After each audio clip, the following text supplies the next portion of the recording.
আমাৰ অসমলৈকে 5565 matric ton গম প্ৰতিমাহে আহে এইবাৰ মন্ত্ৰীয়ে কৈছে 4000লৈকে নামিছে এইটো কমিছে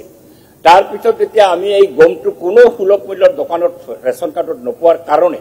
আমি তেতিয়া সদন কমিটি দাবী কৰিলো তাৰ পিছত মুখ্যমন্ত্ৰীয়ে এছুৰেঞ্চ দিলে যে আটা আমি দিম দুমাহ দিলে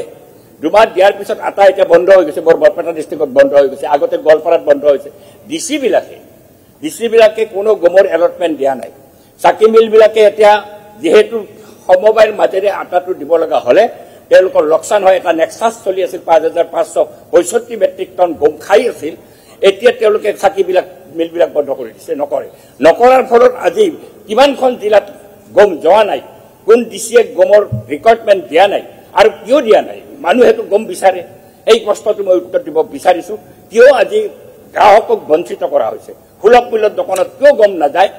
এই প্ৰশ্ন উত্তৰ দিব অনাৰেবল মিনিষ্টাৰ আৰু আমাক একেলগে কৈ একেবাৰে ঠিক আছে একেবাৰে অধ্যক্ষ ডাঙৰীয়া অনাৰেবল মিনিষ্টাৰ একেবাৰে অধ্যক্ষ ডাঙৰীয়া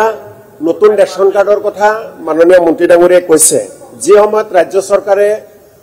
জনসংখ্যা নিয়ন্ত্ৰণৰ কাৰণে পোষকতা কৰে ঠিক তেনেকুৱা সময়ত নতুন ৰেচন কাৰ্ড বনাবলৈ যাওঁতে 5 জনৰ তলত যদি পৰিয়ালৰ সংখ্যা থাকে এই ৰেচন কাৰ্ড তেওঁলোকে নিদিয়ে 4 জন 3 জনক নতুন ৰেচন কাৰ্ড নিদিয়ে গতিকে আপোনাৰ জৰিয়তে মাননীয় মন্ত্ৰী ডাঙৰীয়াৰ প্ৰতি আহ্বান জনাও নতুন ৰেচন কাৰ্ডৰ জৰিয়তে যেটো 5 জন পৰিয়ালৰ সংখ্যা হ'বই লাগিব এই নিয়মটো শিথিল কৰিব লাগে 3 জন 4 জন 2 জনক নতুন ৰেচন কাৰ্ড দিয়াৰ ব্যৱস্থা কৰিব লাগে দিবনে নাই মন্ত্ৰী ডাঙৰীয়াই জনাব লাগে ঠিক আছে মাননীয় অধ্যক্ষ মহোদয় মই বহুত দুখৰ সৈতে ক'ব বিচাৰিছো যে মই যেতিয়া 35খন জিলাতে সমবায় সমিতি সুলভ মূল্যৰ দোকানীৰ লগত মই বৈঠক কৰিছিলো বহিছিলো সেই সময়ত যোৰহাট আৰু হাইলাকান্দি বাদ দি কোনো জিলাতে কোনো বিৰোধী এমএলএ তাতে উপস্থিত নাছিল আৰু তাতে মই মিটিংত আমি কৰিছিলো যে কাক কি সমস্যা আছে আৰু মই আপোনাক ক'ব বিচাৰিছো মই 35খন জিলাত গৈছো 35খন জিলাত গৈ জিলা আয়ুক্তৰ লগত মই ৰিভিউ কৰিছো বহুত ঠাইতে আমাৰ সাংসদ গৰাকী বহুত জিলাতে আছিলে দুই এটা জিলাতে বিধায়কসকল আছিলে বাকি কোনটা জিলাতে নাছিল সেইকাৰণে এই সমস্যাবোৰ তাতে আমি সমাধান কৰিব পাৰিলো লগতে আমি এটো ক'ব বিচাৰিছো যে আমাৰ মনোৰঞ্জন তালুকদাৰ ডাঙৰীয়া যি প্ৰশ্ন সুধিছে মাননীয় বিধায়ক তেওঁ মই ক'ব বিচাৰিছো যে মই আজি আপোনাক কৈছো 4578 মেট্ৰিক টন অহাকালি এটো কমিব পাৰে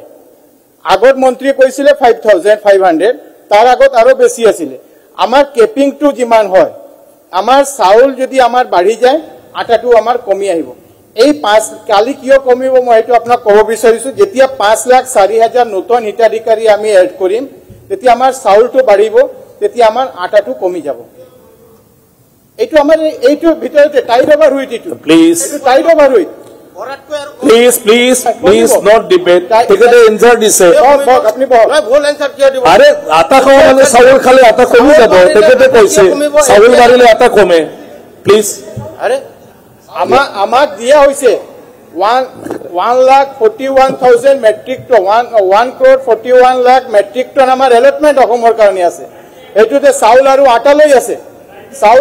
লৈ আছে আপনি প্ৰশ্নটো উত্তৰটো শুনিবলৈ যত্ন কৰক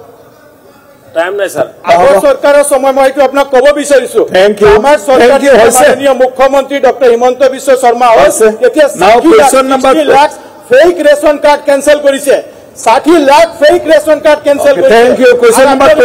দিব বিচাৰিছে ৰেচন কাৰ্ড মাননীয় আপোনালোকে যত্ন কৰিছে আপুনি বিচৰা বাতৰি পাব কেৱল নিউজ 18 এপত নিউজ 18 এপ ডাউনলোড কৰিবলৈ স্ক্যান কৰক এই QR code Google Play Store to pabo a News 18 app.